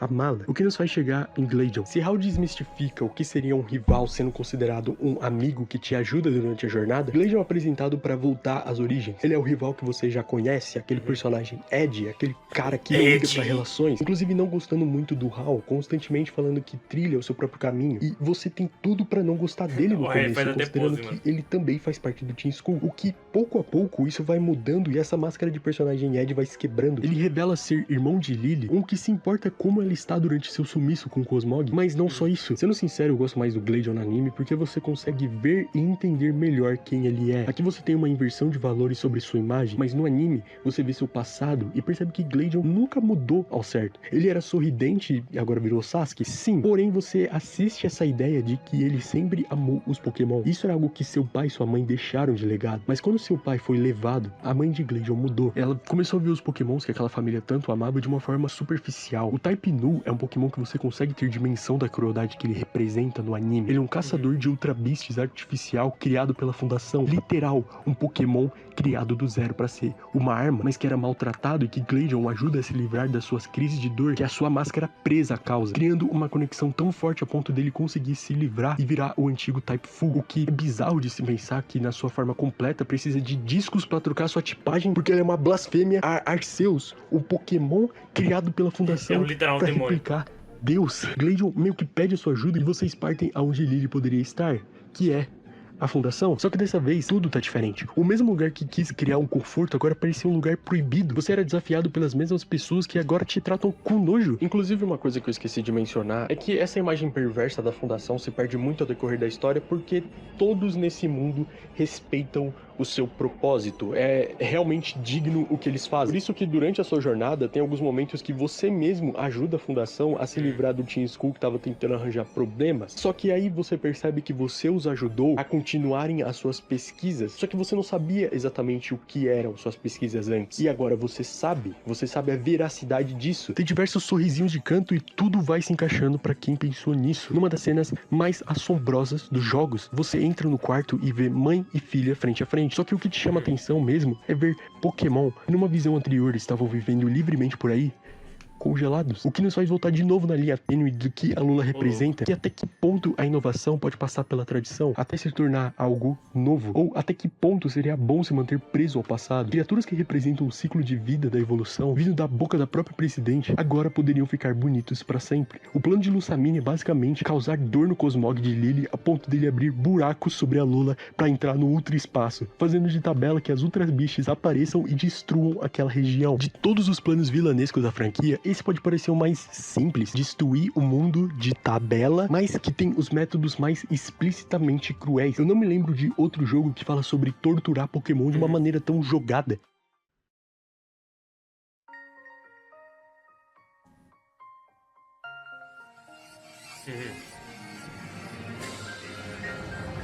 Eu devia ter jogado esses jogos, mano. Acho que eu não sei piratear a versão de 3DS.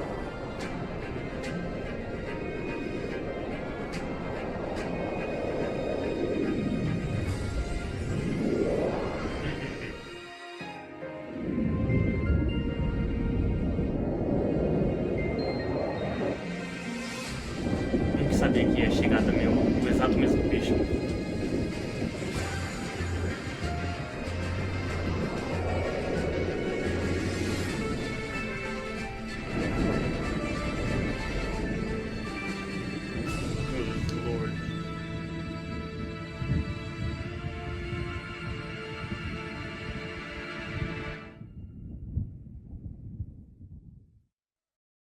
Eu sei que para algumas pessoas a história não é tão importante porque é sempre a mesma coisa, mas apesar dos diálogos quase infinitos, a história de Alola é diferente das outras por certas circunstâncias. Uma delas é que você não pode resumir a história a um grande evento como os outros. Para entender Alola, você precisa primeiro dar atenção a todos os seus personagens. E são pessoas genuinamente vivas que têm problema e desenvolvimento à medida que você avança na sua jornada, que você consegue sentir que elas estão no mesmo passo que você. Uma boa ideia de Pokémon começou na quarta geração motivação. Lá foi introduzido um trio de pessoas começando a sua jornada ao mesmo tempo, e o terceiro integrante é sempre uma garota. Elas foram criadas para representar algo além das batalhas, um lado mais humano de Pokémon, que por favor não confundam com fraqueza, mas sim um lado mais observador, que foca na evolução pessoal dos personagens e a motivação das pessoas.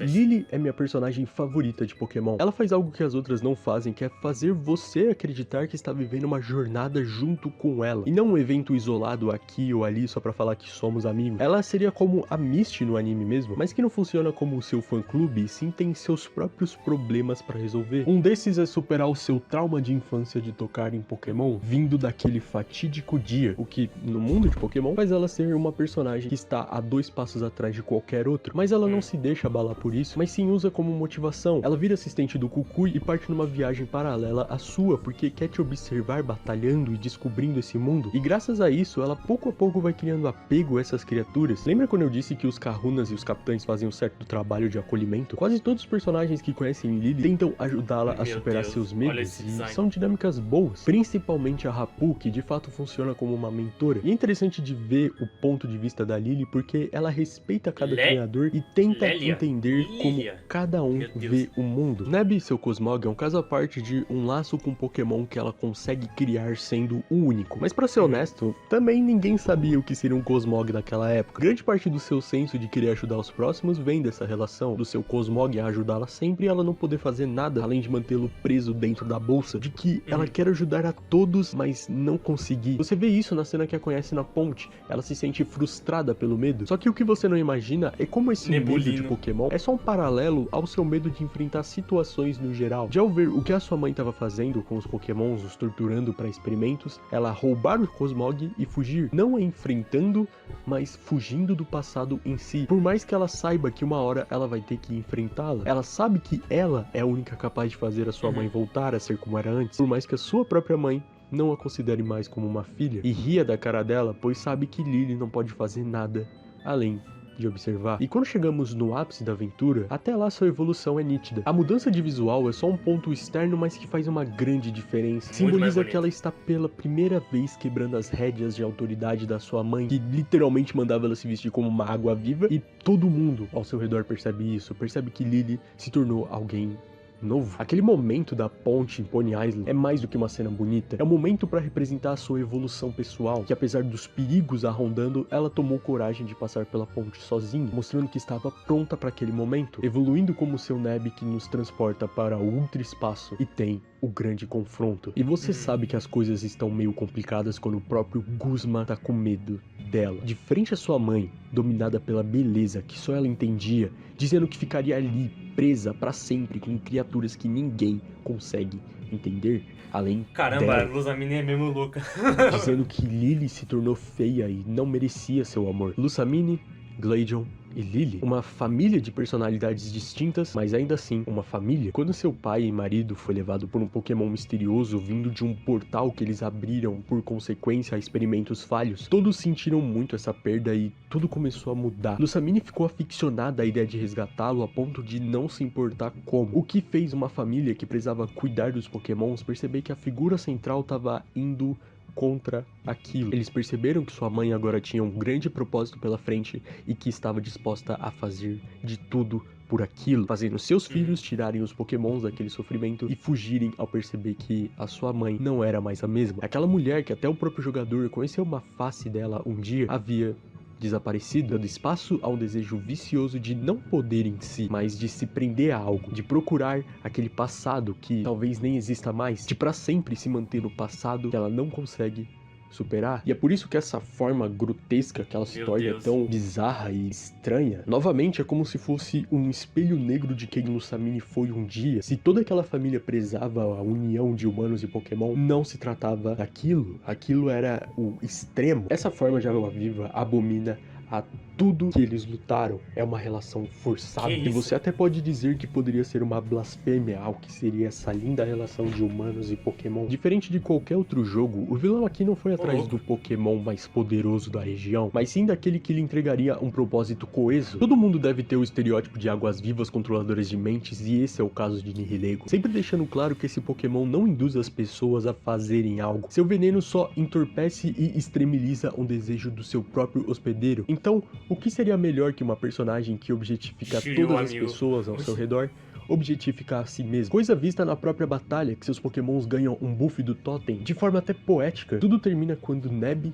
e Lily, pela primeira vez, a afrontam e usam o seu poder, a verdadeira união de treinador e Pokémon, para separar esse simbionte, dando a Lusamine sua sanidade de novo. Quase matou a mulher.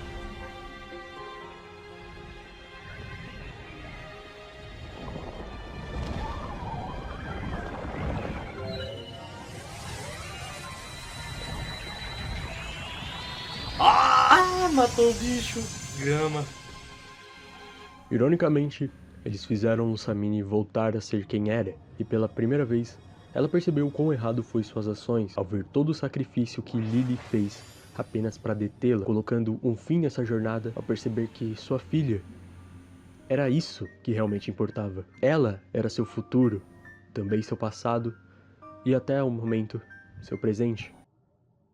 E por isso, Lily também se tornou bonita aos seus olhos.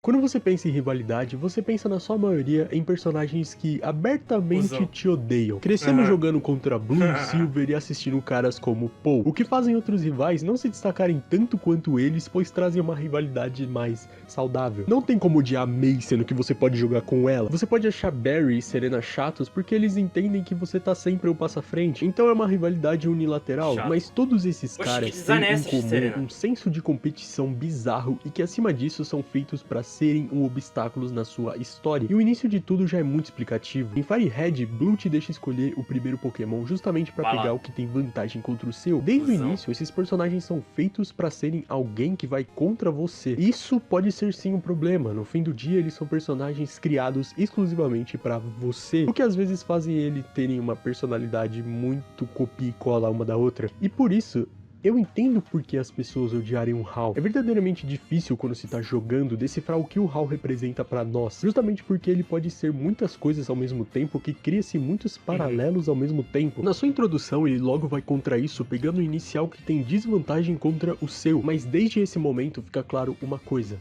HAL não se importa com você, não naquela visão que você aprendeu a ter. Acima de rivais, vocês são amigos e um papel nunca vai comprometer o outro. Sua primeira batalha, além de estar na frente de uma plateia, tá de frente ao seu avô, o Kahuna Hala, e ao perder, ele tinha tudo pra ser um personagem diferente, mas ele não foi ensinado dessa forma. Toda vez que ele perde uma batalha pra você, ele não se frustra, ele fica feliz pela batalha que teve e te dá itens como premiação. As batalhas que você tem com ele são muito por fora da história, um momento de calmaria, o que pega de novo o exemplo de Fire Red. Enquanto você já tá ocupado batendo no prédio da equipe Rocket, Blue aparece de forma até sádica te desafiar pra uma batalha, sendo mais um empecilho em cima de um evento. HAL não é esse empecilho, ele não tá ali pra te prejudicar. E pra mim isso é muito interessante de se pensar, porque como o Sun Moon é uma nova proposta de gameplay, você tá reaprendendo a jogar Pokémon, só que em paralelo disso, o HAL também tá saindo na sua primeira jornada, o que é até legal de se pensar que HAL e você são mais parecidos do que imaginam, não se tratando apenas nesse jogo, por mais legal que seja ver ele descobrindo as coisas também, mas HAL é quase um reflexo à sua primeira jornada de Pokémon. Invertendo os valores, você se torna o rival, afinal você que tem a vantagem agora. Durante vários momentos no jogo, quando as coisas ficam sérias e o HAL tá participando, ele continua com um sorriso no rosto, ele demora pra perceber a dimensão das coisas que está envolvido. Toda vez que você o encontrar vagando numa nova ilha, vai vê-lo alegre por estar descobrindo tantas coisas novas, porque o seu ponto não é se importar com o futuro das coisas. Claro, ele tem o seu grande objetivo, que é derrotar seu avô, mas ele entende que isso é algo que vai chegar de uma forma natural, como consequência às suas ações, e não como um objetivo que ele fica ficcionado e viaja somente pensando nisso. Ele é exatamente como você era quando começou a jogar isso, antes dos desafios do ginásio invadirem sua mente, você perceber que todo jogo de Pokémon é a mesma coisa. HAL, na sua essência, é um lembrete de quem você poderia ter sido um lembrete pra viver o presente. Só que tem um porém nisso. Quando a história começa a se desenrolar, o Hal demora, mas percebe algo sobre ele. Em meio a toda essa confusão, ele não consegue ajudar os outros. Ele falhou com a sua amiga, o que o faz o questionar que ele deveria levar as coisas mais a sério e ficar mais forte. E esse vira seu propósito. O problema é que essa ideia surgiu exatamente como qualquer outra em Alola, com uma invasão. Só quando sua mente foi alienada pelos problemas exteriores que não dizem respeito à região de Alola, mas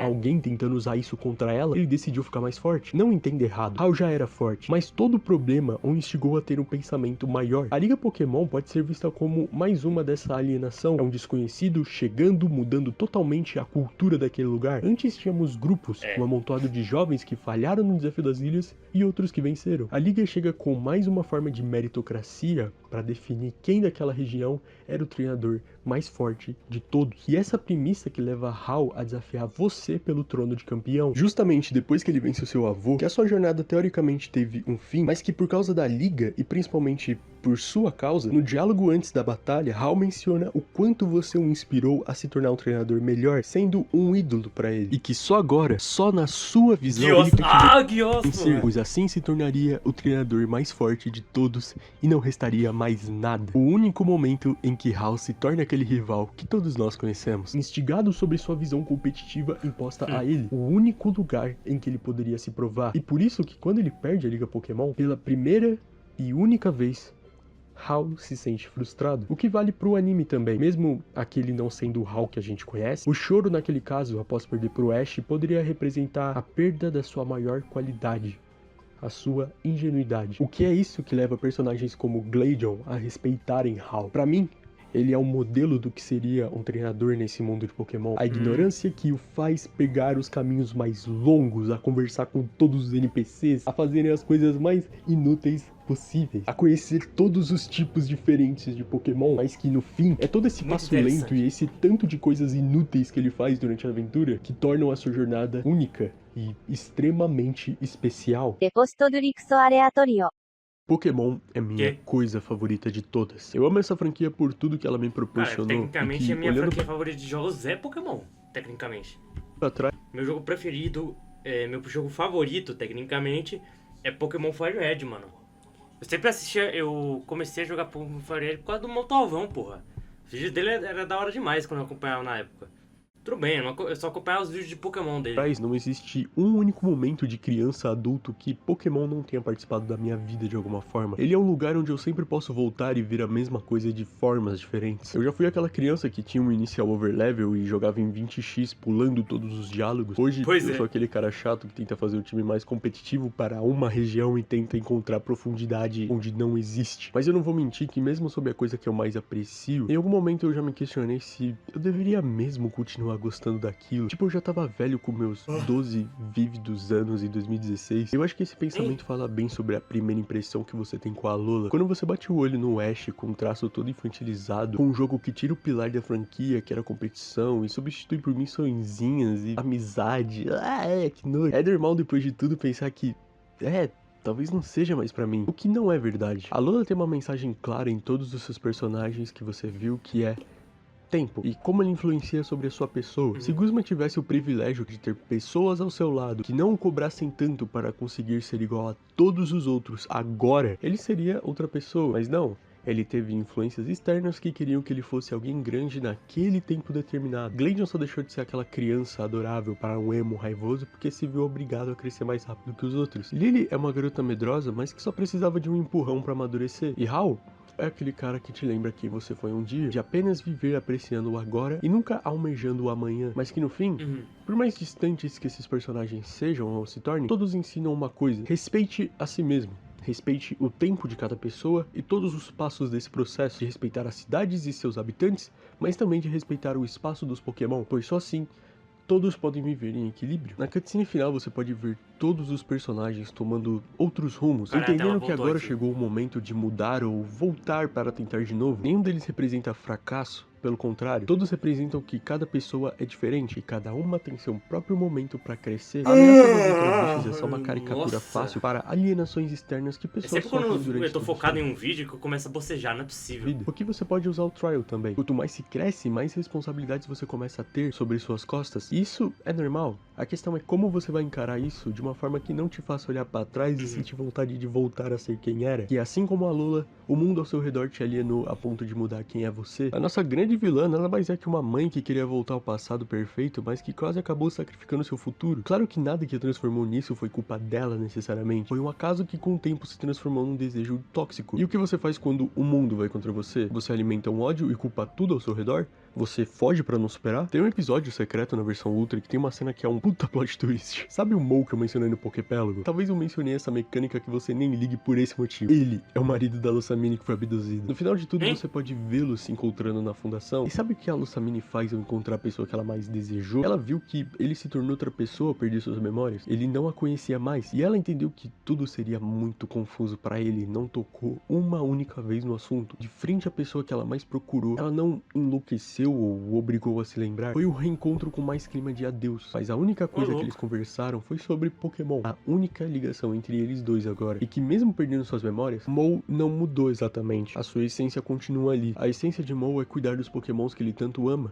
Isso é quem o define, independente de quem seja ou de quem tenha sido. E foi dessa forma que, depois de tudo, Lusamine deixou o passado pra trás. E são temas delicados como vícios, abusos e traumas que um jogo e um anime que se passa por uma fachada infantil tem pra te apresentar, mas que as pessoas não conseguem enxergar uma beleza e darem uma chance por se manterem presas a um passado perfeito de que antigamente era melhor. Pode ser que pra você a Alola não seja o melhor jogo da franquia e tudo bem, mas é inegável que a Alola é o jogo que mais tenta ser diferente dos outros, ao mesmo tempo que tenta te fazer relembrar do que se trata Pokémon. A Alola é uma região e um jogo que fala sobre essência. Como eu disse antes, de que mesmo com tudo de ruim acontecendo, você deve respeitar quem é você e entender que talvez o seu ritmo não seja como os outros, mas não fazendo o máximo pra se incluir dentro de um contexto apenas pra não ficar pra trás. Isso só iria fazer você se afastar de quem você é e um dia olhar com nostalgia, sentir arrependimento, e só aí você vai perceber que essa pessoa talvez nem exista mais. E não que mudar seja ruim, esse também é um questionamento muito presente, até quando a inovação é algo bom e que não transforme algo antigo e sagrado em algo totalmente novo, perdendo seu simbolismo, ao mesmo tempo que é válido questionar até que ponto tradições e pressões da sociedade são algo benéfico e não tenha que olhar com revisionismo para não continuar um ciclo genealógico de sofrimento e abuso. Até que ponto o novo e o antigo podem viver em uma balança que nunca se pende para algum dos lados. Esse é um debate difícil exatamente pelo que ele afeta pessoas. Humanos são seres fragmentados, cada um com sua individualidade e essência que merece ser respeitado. São como os jogos mesmo. Quando a Alola havia lançado, houve um grande número de hate sobre ele. Até hoje a versão Ultra, considerando a decepção que Sun e Moon foi, é um dos jogos menos vendidos da série, porque as pessoas esperassem que fossem igual os outros jogos, mas não, era diferente de tudo, e que só hoje, em 2025, eu tô vendo pessoas falarem que a Alola é na verdade uma boa região, as mesmas pessoas que criticaram quando saiu, eu incluso, mas que pra mim, a jogar isso por uma primeira vez sem qualquer tipo de influência externa, eu adorei cada minuto dessa experiência, o que me fez pensar sobre quantas outras coisas existem que eu não dou a mínima chance simplesmente por alguém me dizer que é ruim, em vez de eu mesmo ir lá e tirar minhas próprias conclusões e talvez ficar replicando falácias que nem são minhas opiniões de verdade. Eu sempre vou amar Pokémon pelo que ele representa como diversidade, e por isso que graça teria se todos os jogos fossem iguais. A Alola precisava existir pra mostrar isso, assim como as Ilhas Laranjas existiam. Mas todo mundo enchia o saco quando saiu Pokémon Black e White, por causa que não tinha como jogar contra os Pokémons, os mesmos Pokémon desde o começo do jogo. Ambos são lugares que representam uma segunda chance, e acho que ninguém merece mais segunda chances do que o Ash, não é verdade? E mesmo que você seja um fã dos jogos e não goste de Alola, mesmo que tenha jogado, que bom, ela também existe para que você possa apontar o dedo pra Fire Red e dizer que é por isso que esse é o seu jogo favorito. Nesse vídeo eu mesclei algumas coisas da versão Sun, Ultra e até o anime, pois eu acredito que as três possam complementar bem a ideia desses jogos. Sinceramente, Sun e Moon são jogos que eu vou demorar muito tempo pra rejogar, talvez nem sendo minhas primeiras escolhas quando eu pensar em jogar Pokémon durante um bom tempo, mas que eu fico feliz de ter jogado e ter vivido essa experiência, porque às vezes é bom sair da rotina. Um dia meu eu criança amou ver Ash e seus amigos viajando por ilhas e se encantando por novas culturas, redescobrindo Pokémons que já conhecíamos, vendo as batalhas de uma nova forma, e mais do que nunca se ligando aos seus Pokémons pra no fim vencer da forma mais épica possível. E hoje eu amei jogar a Alola pelos mesmos motivos. Talvez certas coisas nunca mudam. Incrível. Félix. O nome do mano é Félix. Pô, ótimo vídeo, cara. Ótimo vídeo, cara. Hein?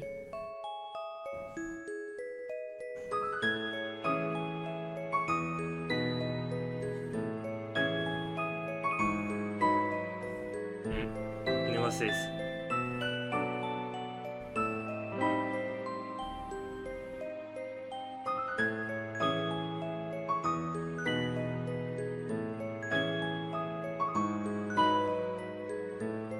Pera aí, se a gente não tivesse trocado a skin do personagem? Se a gente tivesse trocado a skin do personagem.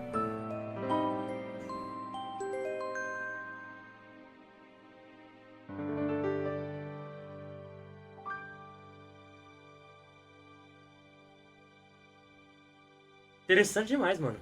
Desgraçou, mano. Nossa. Porra, ótimo vídeo, mano. Ótimo vídeo, cara. Vídeo, cara. Um dia eu ainda jogo Pokémon. Caralho. Pokémon Sun and Moon.